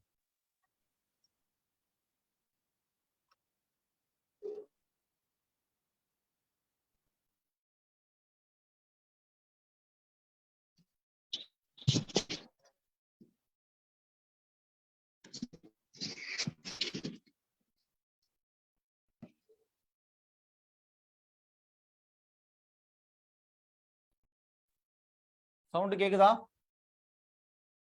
எல்லாரும் கேக்குதா? ஓகே. கேக்குதுங்க சார். டச் பண்ண உடனே இதாயிடுச்சு, டிஸ்கனெக்ட் ஆயிடுச்சு. ஒரு நிமிஷம் இருங்க. ஓகே, இந்த ரயில்வே ஜோனை நீங்க வந்து பார்த்து வச்சுக்கோங்க. இதுல இருந்து கொஸ்டின்ஸ் கண்டிப்பா வந்து உண்டு, ரைட்டா? ஸோ இதே மாதிரி சவுத் ஈஸ்டர்ன் சென்டர்ல ஒரே ஒரு சென்டர் வந்து நீங்க வந்து பாத்துக்கோங்க. சவுத் ஈஸ்டர்ன் அப்படின்னு வந்து சவுத்துல கிழக்கு பகுதி வந்து பாத்தீங்கன்னா பிலாஸ்பூர் அப்படிங்கிறது, ரைட்டா? ஸோ இதே மாதிரி வந்து பாத்தீங்கன்னா இது ரொம்ப ரொம்ப முக்கியம். இதே மாதிரி வெஸ்ட்ல சென்டர், சவுத்துல சென்டர் அப்படிங்கிறது வந்து பாத்தீங்கன்னா பிலாஸ்பூர் அப்படிங்கக்கூடிய ஒரு பகுதி, இதை வந்து தெரிஞ்சுக்கணும். அதே மாதிரி வெஸ்ட்ல சென்டர் அப்படின்னு வந்து பாத்தீங்க அப்படின்னா இந்த வெஸ்ட்ல சென்டர், ரைட்டா? ஸோ இதை வச்சுக்கிட்டு நீங்க வந்து படிங்க போதும். ஜபால்பூர் வெஸ்ட்ல ஜெண்டர் வந்து பாத்தீங்கன்னா ஜபால்பூர் அப்படிங்கிறது, வெஸ்ட்ல சென்டர் ஜபால்பூர். சவுத்ல ஈஸ்ட்ல சென்டர் வந்து பாத்தீங்கன்னா பிலாஸ்பூர் அப்படிங்கிறது, அவ்வளவுதான். ஸோ இதை பேஸ் பண்ணி தான் உங்களுக்கு வந்து கொஸ்டின்ஸ் வந்து இருக்கும். இது ரொம்ப ரொம்ப முக்கியம், ரைட்டா? ஸோ இதுல கோஸ்டல் புவனேஸ்வரா விசாகப்பட்டினமா சார்? கோஸ்டல் புவனேஸ்வரா விசாகப்பட்டினமா சார்? South coast Visakhapatnam. Okay. So அப்போ இந்தியாவில் மொத்தம் வந்து பாத்தீங்க அப்படின்னா ஈஸ்ட் கோஸ்ட், இது வந்து சவுத் கோஸ்டுக்கு உங்களுக்கு வந்து சவுத் கோஸ்டுக்கு விசாகப்பட்டினம் இதுல மேப்ல இல்ல. ஈஸ்ட் கோஸ்டுக்கு வந்து பாத்தீங்க அப்படின்னா புவனேஸ்வர். சவுத் கோஸ்டுக்கு கோஸ்ட் ரீதியா வந்து பாத்துக்கோங்க. எப்படி பிராண்டியருக்கு நம்ம வந்து கவுகாத்தின்னு வந்து சொன்னோமோ, அதே மாதிரி கோஸ்டல்ல ஈஸ்ட் கோஸ்டுக்கு உங்களுக்கு புவனேஸ்வர், சவுத் கோஸ்டுக்கு விசாகப்பட்டினம், ரைட்டா? ஸோ இதே மாதிரி கடற்கரை வந்து பாத்தீங்கன்னா இது வந்து கொங்கன் கடற்கரை அப்படின்னு சொல்லுவோம். இது வந்து மலபார் கடற்கரை அப்படின்னு வந்து சொல்லுவோம். இது வந்து கோரமண்டல் கடற்கரை அப்படின்னு சொல்லுவோம். இந்த மாதிரி இதோட நேம்ல கொங்கன் எக்ஸ்பிரஸ் இந்த மாதிரி நேம்லயும் வந்து ரயில்வேஸ் வந்து இருக்கும், அதை வந்து பாத்துக்கோங்க, ரைட்டா? இதுல இந்தியாவோட லார்ஜஸ்ட் ரயில்வே சோன், மிகப்பெரிய ரயில்வே சோன் வந்து பாத்தீங்கன்னா இப்ப சொன்னேன் இல்லையா, டெல்லியில இருக்கக்கூடிய நார்த் வடக்கு ரயில்வே சோன் தான் மிகப்பெரிய ரயில்வே சோன். ரொம்ப ரொம்ப சின்ன ரயில்வே சோன் வந்து பாத்தீங்கன்னா நார்த் ஈஸ்ட் பிராண்டியர் சொன்னேன் இல்லையா, அதுதான் வந்து மிகப்பெரிய சின்ன ரயில்வே சோன். ஓகே. ஸோ இதே மாதிரி கொங்கன் கடற்கரை இந்த இடத்துல வந்து சொன்னேன், கொங்கன் கடற்கரை. இப்போ கொங்கன் ட்ரெயின் வந்து எங்கெல்லாம் வந்து போகுது அப்படின்னு வந்து பாத்தீங்கன்னா மகாராஷ்டிரா, அதுக்கப்புறம் வந்து பாத்தீங்கன்னா கோவா, அதுக்கப்புறம் வந்து பாத்தீங்கன்னா கர்நாடகா. மகாராஷ்டிரா, கோவா, கர்நாடகா, இந்த 3 பகுதிகளில் மாநிலங்கள்ல வந்து ஃப்ளோ ஆகுது. ஓகே. ஸோ இது அரௌண்ட் 738 கிலோமீட்டர் வந்து என்ன ஆகுது, ஃப்ளோ ஆகுது, ரைட்டா? இது வந்து தெரிஞ்சுக்கணும். மகாராஷ்டிராவில் ரோஹா ஸ்டேஷன் அப்படிங்கக்கூடிய ஸ்டேஷன்ல இருந்து கர்நாடகாவில் மேங்களூர் அப்படிங்கக்கூடிய ஸ்டேஷன் வரைக்கும் வந்து ஃப்ளோ ஆகுது. ஓகே. இது கொங்கன் ரயில்வே அப்படிங்கக்கூடிய இது. ஸோ அடுத்து வந்து பாத்தீங்க அப்படின்னா தார் எக்ஸ்பிரஸ். நான் ஒவ்வொரு எக்ஸ்பிரஸும் எங்கெங்கெல்லாம் ஓடுது அப்படிங்கக்கூடிய அடுத்த ரயில்வே வந்து முக்கியமான தகவல்லாம் நான் வந்து உங்களுக்கு வந்து கொடுத்துறேன், ரைட்டா? ஸோ அடுத்து வந்து பாத்தீங்கன்னா சம் கௌதா எக்ஸ்பிரஸ் அப்படிங்கக்கூடிய ட்ரெயின். ஸோ அடுத்து நான் இந்த போர்டு ஓபன் பண்ணிக்கிறேன். ஸோ அடுத்து வந்து பாத்தீங்கன்னா சம் கௌதா அப்படிங்கக்கூடிய சம் ஜெயதுதா, சாரி தப்பா சொல்லிட்டேன், சம் ஜவுதா அப்படிங்கக்கூடிய எக்ஸ்பிரஸ். ஸோ சம் ஜெயுதா அப்படிங்கக்கூடிய எக்ஸ்பிரஸ் வந்து பாத்தீங்க அப்படின்னா ரைட்டா. ஸோ இந்தியாவுக்கும் பாகிஸ்தானுக்கும் இடையில ஓடக்கூடிய ட்ரெயின்.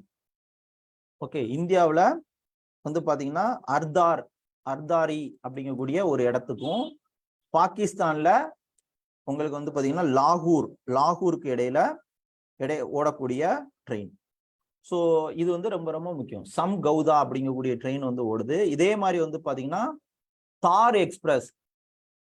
ஓகே, தார் எக்ஸ்பிரஸ் அப்படிங்கிறது பாகிஸ்தானுக்கும் இந்தியாவுக்கும் இடையில இருக்கக்கூடிய ஒரு முக்கியமான ட்ரெயின் அப்படிங்கிறத தெரிஞ்சுக்கணும். ஓகே, பாகிஸ்தான்ல கொக்ராபார் அப்படிங்கக்கூடிய இடத்துக்கு ஓகே இந்தியாவில இருந்து போகுது. ஓகே, அதுக்கப்புறம் ஹாஸ்பிட்டலுக்காக ஹெல்த் கேருக்காக கிராமப்புறத்துல வந்து பலப்படுத்துறதுக்காக உங்களுக்கு வந்து லைஃப் லைன் எக்ஸ்பிரஸ். அப்போ லைஃப் லைன் எக்ஸ்பிரஸ்ங்கிறது உங்களுக்கு என்னது, ஹெல்த் ஹாஸ்பிட்டலுக்காக உருவாக்கப்பட்ட ஒரு மருத்துவமனை திட்டத்துக்காக கிராமப்புற சுகாதார திட்டத்துக்காக உருவாக்கப்பட்ட ஒரு ட்ரெயின் அப்படிங்கிறத தெரிஞ்சுக்கணும். இதுல பேஷண்ட் வார்டு இதெல்லாம் வந்து இருக்கும், ஆப்ரேஷன் ரூம்லாம் வந்து இருக்கும், இது வந்து தெரிஞ்சுக்கணும். ஓகே, அதுக்கப்புறம் வந்து பாத்தீங்கன்னா உலகத்திலே வந்து பாத்தீங்கன்னா அந்த இன்ஜின் இருக்கு இல்லையா, மிக பழமையான இன்ஜின் கொண்ட ட்ரெயின் வந்து பாத்தீங்கன்னா ஃபெர்ரி குயின் அப்படின்னு வந்து சொல்லுவோம். ஃபெர்ரி குயின் அப்படிங்கிறது உலகத்திலே மிக பழமையான என்னது, ஸோ இந்த இன்ஜின் மிக பழமையான இன்ஜின் வந்து பாத்தீங்கன்னா ஃபெர்ரி குயின் அப்படின்னு வந்து சொல்லுவோம். ஸோ இது வந்து டெல்லி டு ஆழ்வார் அப்படிங்கக்கூடிய இடத்துக்கு இடையில ஓடின ட்ரெயின். அடுத்து டாப் மோஸ்ட் இம்பார்ட்டன்ட் கோராக்பூர் அப்படிங்கக்கூடிய இதுக்கு குரூப் 4ல வந்து ஒரு வாட்டி கேட்டுதாங்க. கோராக்பூர் ரயில்வே ஸ்டேஷன் வந்து பாத்தீங்கன்னா உலகத்திலே மிக நீளமான ரயில் நிலையம், கிட்டத்தட்ட 1366 கிலோமீட்டர். கோராக்பூர் ரயில் நிலையம் இந்தியாவின் மிக நீளமான ரயில்வே நிலையம் அப்படிங்கிறத தெரிஞ்சுக்கணும். ரைட்டா, இது ரயில்வே சார்ந்த பக்காவான தகவல்களை நீங்க வந்து தெளிவா வந்து தெரிஞ்சுக்கோங்க. அதே மாதிரி டபுள் டக்கர் 2 மாடி இருக்கும் இல்லையா, அந்த மாதிரி ட்ரெயின் முதலா பூனே டு மும்பை வந்து பாத்தீங்க அப்படின்னா விட்டாங்க. இரட்டை அடுக்கு ஓகே டபுள் டக்கர் வந்து ட்ரெயின் வந்து பாத்தீங்கன்னா என்ன எக்ஸ்பிரஸ் அப்படின்னு வந்து கேட்பாங்க. ஓகே, சின்காட் எக்ஸ்பிரஸ் ட்ரெயின்ல என்ன பண்ணாங்க அப்படின்னா இந்த இரட்டை அடுக்கு எக்ஸ்பிரஸ் ட்ரெயின்ல என்ன பண்ணாங்க, இரட்டை அடுக்கு வந்து இது பண்ணாங்க. இதே மாதிரி உலக பாரம்பரிய சின்னமா யுனெஸ்கோ அமைப்பு இருக்கு இல்லையா, அவங்க உலக பாரம்பரிய சின்னமா என்ன பண்ணுவாங்க அப்படின்னா யுனெஸ்கோ அமைப்பு பாரம்பரிய சின்னங்களை வந்து அறிவிப்பாங்க. இதுல 2 வகையான ட்ரெயின் வந்து பாத்தீங்க அப்படின்னா சத்ரபதி சிவாஜி ரயில் நிலையம் வந்து இருக்கு இல்லையா, மும்பையில இருக்கக்கூடிய சத்ரபதி சிவாஜி ரயில் நிலையம் வந்து பாத்தீங்கன்னா உங்களுக்கு ஒரு சைட்டா வந்து அறிவிச்சிருக்காங்க. அதே மாதிரி மவுண்டைன் ட்ரெயினா, ஸோ மவுண்டைன் மலையில ஓடக்கூடிய மிக முக்கியமான ட்ரெயினா வந்து பாத்தீங்கன்னா 3 ட்ரெயினை வந்து அறிவிச்சிருக்காங்க.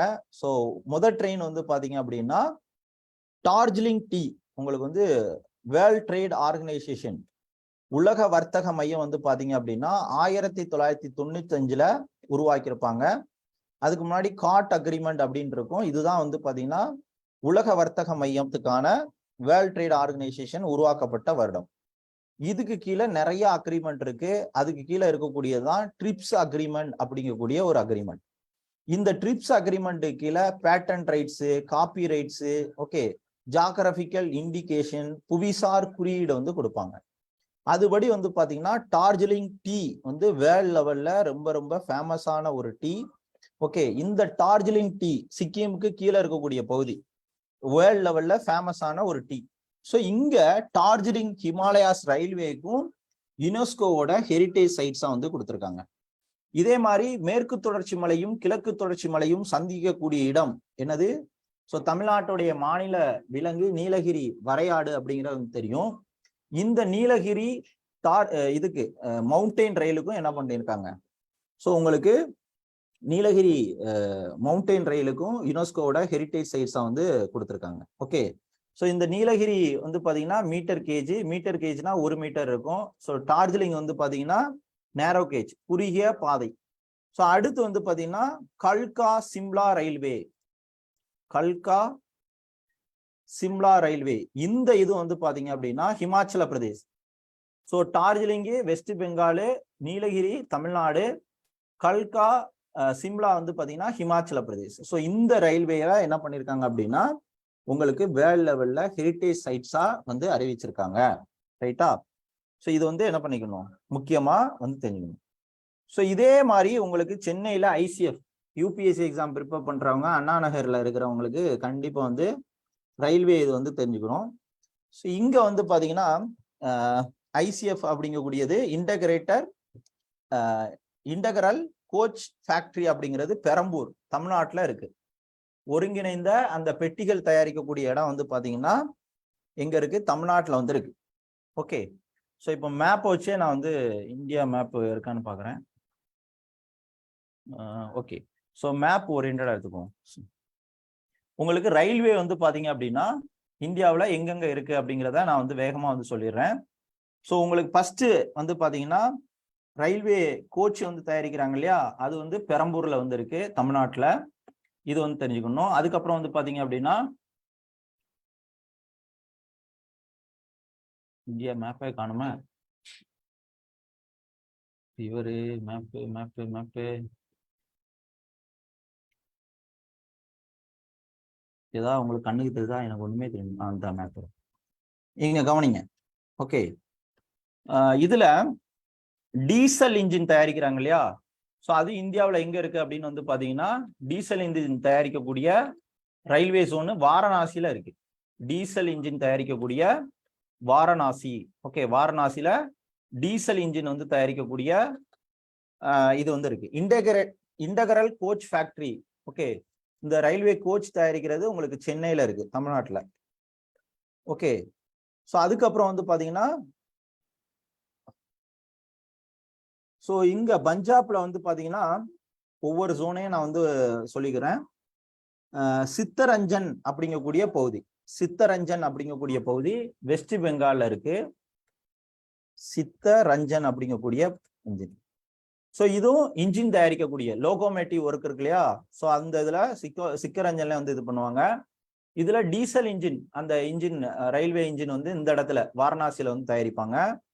அதுக்கப்புறம் பஞ்சாப்ல, ஓகே, பஞ்சாப்ல வந்து நவீனமயமாக்கப்பட்ட இன்ஜின் இருக்கு இல்லையா, ஸோ இந்த இன்ஜின் வந்து பாத்தீங்கன்னா பஞ்சாப்ல ஓகே பாட்டிலியா அப்படிங்கக்கூடிய ஒரு இடம், பாட்டியாலா அப்படிங்கக்கூடிய ஒரு இடத்துல என்ன பண்ணுவாங்க, மாடர்ன் நவீன காலத்துல இருக்கக்கூடிய இன்ஜின் வந்து தயாரிப்பாங்க. ரைட்டா? அதுக்கப்புறம் ஒருங்கிணைந்த கோச் வந்து பாத்தீங்கன்னா சென்னையில வந்து தயாரிக்கிறாங்க. அடுத்து வந்து பாத்தீங்கன்னா ரயில் கோச் ஃபேக்டரி. ஸோ இதுவும் வந்து பாத்தீங்கன்னா பஞ்சாப்ல. இது இங்க ரயில்வே கோச் வந்து பாத்தீங்க அப்படின்னா இந்த ரயில்வே கோச்சும் என்ன பண்றாங்க, பஞ்சாப்ல வந்து தயாரிக்கிறாங்க. லோகோமோட்டிவ் இன்ஜினும் வந்து பாத்தீங்கன்னா மெயினா வந்து ரயில் பெட்டியும் வந்து பாத்தீங்கன்னா கபூர்தாலா அப்படிங்கக்கூடிய இடத்துல, பட்டியாலாவில் இன்ஜினு, கபூர்தாலா பஞ்சாப்ல உங்களுக்கு வந்து பாத்தீங்கன்னா ரயில்வே கோச் வந்து தயாரிக்கிறாங்க. ரயிலோட வீல் வந்து இருக்கு இல்லையா, வீலு அதெல்லாம் வந்து பாத்தீங்கன்னா பெங்களூர்ல, அந்த ரயில்வேயோட சக்கரம் வந்து பாத்தீங்கன்னா பெங்களூர்ல வந்து பாத்தீங்க அப்படின்னா யலஹங்கா, பெங்களூர் இங்க இருக்கு. இங்க வந்து பாத்தீங்கன்னா ரயில்வேயோட வீல் வந்து தயாரிக்கிறாங்க. ஸோ அந்த இடத்து வந்து பாருங்க யலஹங்கா அப்படிங்கக்கூடிய இடத்துல தயாரிக்கிறாங்க. ரைட்டா? ரயில்வேயோட வீல் வந்து தயாரிக்கக்கூடிய இடம். ஸோ இதே மாதிரி ரயில்வே வீல் வந்து பாத்தீங்கன்னா பீகார்ல ரயில்வே வீல் வந்து பாத்தீங்கன்னா சாப்ரா அப்படிங்கக்கூடிய இடத்துல. ஸோ சாப்ரா அப்படிங்கக்கூடிய இடத்துல என்ன பண்றாங்க, வீலும் வந்து தயாரிக்கிறாங்க. அப்போ வீல் எங்கெங்கெல்லாம் வந்து தயாரிக்கிறாங்க அப்படிங்கிறத தெரிஞ்சுக்கணும். ஓகே, ஸோ இதே மாதிரி வெஸ்ட் பெங்கால்ல நான் வந்து சிரஞ்சன் அப்படிங்கக்கூடிய இடம் வந்து சொன்னேன். இதே மாதிரி இன்னொரு இடம் தன்குனி அப்படிங்கக்கூடிய இடத்துலயும் என்ன பண்றாங்க, இன்ஜின் வந்து தயாரிக்கிறாங்க. ஓகே, இதே மாதிரி ரயில்வே வந்து எலக்ட்ரிபிகேஷன்ஸ் வந்து மாத்துறாங்க இல்லையா, மத்திய லெவல்ல ரயில்வே வந்து எலக்ட்ரிபிகேஷனை வந்து மாற்றக்கூடிய ஒர்க் வந்து பாத்தீங்கன்னா உங்களுக்கு அலகாபாத், யூபியில அலகாபாத் அப்படிங்கக்கூடியதுல எலக்ட்ரிபிகேஷன்ஸ் ரயில்வே வந்து பாத்தீங்க அப்படின்னா இது பண்றாங்க. ஓகே, ஸோ இது ரொம்ப ரொம்ப முக்கியமானது. ஸோ இதே மாதிரி நீங்க வந்து மின்மயமாக்கப்பட்ட ரயில்வே இங்க வந்து தயாரிக்கிறாங்க. இதே மாதிரி பாரத் வேகன் இன்ஜினியரிங் ஒர்க் வந்து எங்க நடக்குதுன்னா முசாஃபர்பூர், பீகார்ல முசாஃபர்பூர் அப்படிங்கக்கூடியதுல ரயில்வே இன்ஜினியரிங் ஒர்க்லாம் இங்க வந்து நடக்கும். ஃபேமஸான இடம், ரைட்டா? ஸோ ரயில் ஸ்ப்ரிங், அந்த ரயிலோட ஸ்ப்ரிங் ஃபேக்டரி வந்து பாத்தீங்கன்னா மத்திய பிரதேசில். ஸோ இந்த இருக்கு மத்திய பிரதேசில் ரயிலோட ஸ்ப்ரிங் இருக்கு இல்லையா, இதெல்லாம் வந்து தயாரிக்கிறாங்க. ஸோ அப்போ கௌதாலா, பாட்டிலா டீசல் இன்ஜின், கௌதாலாவில் கோச், இன்டகிரேட்டட் கோச் ஃபேக்டரி சென்னையில் இருக்கு. வீல் வந்து பெங்களூர்ல தயாரிக்கிறாங்க. சிரஞ்சன்ல இன்ஜின் வந்து தயாரிக்கிறாங்க. வாரணாசியில் டீசல் இன்ஜின் தயாரிக்கிறாங்க. ஓகே, அலகாபாத்தில் எலக்ட்ரிக்கல் சம்பந்தமான தயாரிக்கிறாங்க. ஸ்ப்ரிங் வந்து பாத்தீங்கன்னா பீகார்ல முசாஃபர்பூர்ல வந்து தயாரிக்கிறாங்க. இது ரயில்வே சம்பந்தமான மிக முக்கியமான தகவல். இதை தாண்டி நீங்க வந்து எந்த ஒரு விஷயத்தையும் வந்து ஃபோக்கஸ் பண்ண வேண்டாம். ஸோ அடுத்து மெட்ரோ ட்ரெயின் இந்த இதெல்லாம் வந்து இருக்கு, நம்ம வந்து தெளிவான முறையில பார்ப்போம். ஸோ இப்படிதான் நீங்க வந்து 360 வியூல வந்து படிச்சீங்கன்னா வச்சுக்கோங்களேன், எந்த எக்ஸாம்லையும் உங்களால வந்து வெற்றி பெறாம இருக்க முடியாது. ஓகே, தோல்வி அடைய மாட்டீங்கிறதோட வெற்றி பெறாம இருக்க முடியாது. இது வந்து தெரிஞ்சுக்கணும், ரைட்டா? ஸோ அடுத்து நான் இன்னும் அடுத்து டிரான்ஸ்போர்ட் சம்பந்தமா டனல்ஸு, போர்ட்டு அதெல்லாம் பத்தி தெளிவான முறையில நம்ம வந்து பார்ப்போம். இப்படி அக்யூரேட்டா படிங்க. நீங்க புத்தகங்களையும் தேட வேண்டாம், யூடியூப் சேனலையும் வந்து தேட வேண்டாம். ரொம்ப சூப்பரா பெர்ஃபெக்டா வந்து படிச்சுட்டு போயிட்டே இருக்கலாம், ரைட்டா? ஸோ அதனால இதை மட்டும் ஃபோக்கஸ் பண்ணுங்க. ஆட்சியர் கல்வியோட இந்த 3 புத்தகங்களையும் கையில வச்சுக்கோங்க. உங்களுக்கு மட்டும் இல்லாம உங்களுடைய வரக்கூடிய தலைமுறைக்கும் வந்து பயன் தரும். ஆட்சியர்.inல நீங்க வந்து பெற்றுக்கலாம். அப்படி இல்லாட்டி நம்ம ஆட்சியர் கல்வியோட நம்பர் 95000399 அந்த நம்பரை தொடர்பு கொள்ளலாம். இப்படி அக்யூரேட்டா படிங்க. அப்போ நாம வந்து பாத்தீங்க அப்படின்னா ரொம்ப முக்கியமான டாபிக்ஸ் எல்லாம் கவர் பண்ணிக்கிட்டு இருக்கோம். எப்படி போயிட்டு இருக்கோம் அப்படிங்கிறத நீங்க வந்து பார்க்கணும். ஓகே, ரிவர்ல முடிச்சாச்சு. நான் ரிவர் நடத்தும் போதே இதெல்லாம் முக்கியமான நடத்திருப்பேன். Mountain நடத்திருப்பேன், pass நடத்திருப்பேன். ஒரு ஸ்டேஜ்ல நீங்க இதுல எல்லாத்துலயுமே மாஸ்டரா இருப்பீங்க. நான் அப்படி லிங்க் பண்ணி வந்து நடப்பேன். இப்போ ரயில்வே முடிச்சாச்சு. அடுத்து போர்ட்டு, வாட்டர்வே, மொத்தமே 30 டாபிக் தான். இந்த டாபிக்கை விட்டு எந்த கேள்வி எடுத்தீங்கன்னாலும் இதுக்குள்ளதான் வந்து வரும். இதை தாண்டி வந்து போகாது. அதனால இப்படி அக்யூரேட்டா படிங்க, சிறப்பா படிங்க, தரமா படிங்க. ஸோ வகுப்பை பத்தின கருத்துக்களை மறக்காம ஆட்சியர் நம்பர் 9500399670 இந்த எண்ணுக்கு நீங்க வாட்ஸ்அப்லயோ இல்ல இதுல அனுப்பிச்சு வைங்க, ரைட்டா? உங்களுடைய கருத்துக்கள் நம்மளை வந்து தொடர்ந்து இன்னும் வந்து உற்சாகப்படுத்தும், இன்னும் சிறப்பாக வகுப்படுவதற்கு வழிகாட்டும். ஸோ அதனால இது பண்ணிக்கோங்க. ஸோ ஆட்சியர் கல்வி புத்தகம் வேணும் அப்படின்னா ஆட்சியர்.in வெப்சைட்ல வந்து இது பண்ணிக்கலாம். ஸோ மரம் நட்டு நீங்க என்ன பண்ணிக்கலாம், ஆட்சியர் கல்வியோட வகுப்புல நீங்க தனி ப்ராட்காஸ்ட் லிஸ்ட் இருக்கு, அதுல இது பண்ணிக்கலாம். ஸோ அது போக டெலகிராம் லிங்க் வந்து ஏற்கனவே ஷேர் பண்ணியிருக்கோம், அதையும் கூட ஜாயின் பண்ணிக்கலாம். கிளாஸ் ஷெட்யூல் அதெல்லாம் இது பண்ணுவோம், ரைட்டா? ஸோ அப்போ நாளைக்கு காலையில உங்களுக்கு TNPSC கிளாஸ் வந்துருக்கும், பார்த்துக்கோங்க, ரைட்டா? ஓகே, எதுவும் டவுட்னா நீங்க வாட்ஸ்அப்ல அனுப்புங்க. கருத்துக்கள் இருந்தாலும் வாட்ஸ்அப்ல தெரிவிங்க. இதோட முடிச்சுக்கிடுவோம். தேங்க்யூ. நீங்க வந்து யூபி கொஸ்டின், பீகார் கொஸ்டின் நெட்ல சும்மா தேடுங்க. Gujarat public service commission question நான் சொன்னது எல்லாமே வந்து இருக்கும். இதே மாதிரி எந்த கொஸ்டின் எடுத்தீங்கன்னாலும் SSC RRB எடுத்தீங்கன்னா இருக்கும். கிட்டத்தட்ட SSCல 2010 இருந்து, RRBல 2010 இருந்து, UPSல 1979 இருந்து, ஸோ இந்த மாதிரி எல்லாத்தையும் ஒருங்கிணைச்சு தான் வந்து கொடுத்துருக்கோம். TNPSCல ரீசெண்ட் எக்ஸாம் கேள்வி முதற்கொண்டு கொடுத்துருக்கோம், ரைட்டா? எவ்வளோ குவாலிட்டியான வகுப்பு அப்படிங்கிறத பார்த்துக்கோங்க. நீங்களும் 4 பேருக்கு தரமா வந்து சொல்லிக் கொடுங்க. தேங்க்யூ. இந்த காணொலி யூடியூப்ல அப்லோட் பண்ணுவோம், அதை போய் நீங்க வந்து பார்த்துக்கலாம் படிக்காதவங்க.